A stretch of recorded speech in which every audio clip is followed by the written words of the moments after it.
The other thing about Medicare is that when, our health system has definitely changed over the years. When Medicare was put into place, it did not include a drug benefit. Because in 1965, the pharmaceutical industry hadn't discovered all of the cures that are now actually quite important for some people to maintain your health, to manage chronic illness. And there's been a wealth of discovery and invention and research. That's a good thing. But so many people now depend on prescription drugs as a key part of their wellness plan and of their health management plan. And the pharmaceutical industry has grown to become the most profitable industry. And they have deep pockets and loud voices, and talked our president and Congress into passing a drug benefit in 2003 that started with the premise that, we'll give a benefit, we'll allow this to happen as long as you make one agreement.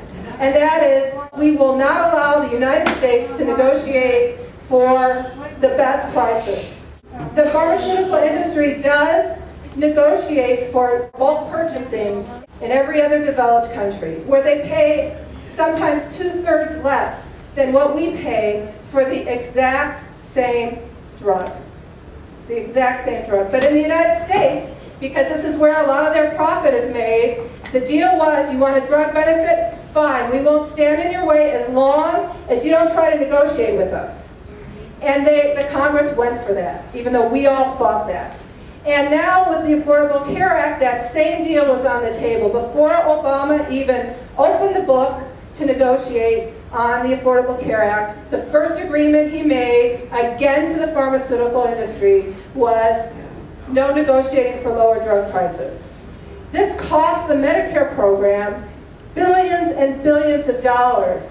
It's not going to go broke as long as if we've negotiated for better drug prices and lowered the cost of drugs, which is a huge drain on the Medicare program, and put young, healthy people in the program with us, Medicare would be solvent and able to go forward with the kind of tax structure that's now in place. That's what we should be asking for. Not cutting benefits, not cutting provider rates, not reducing the amount of services that are available, and certainly not raising the age for beneficiaries.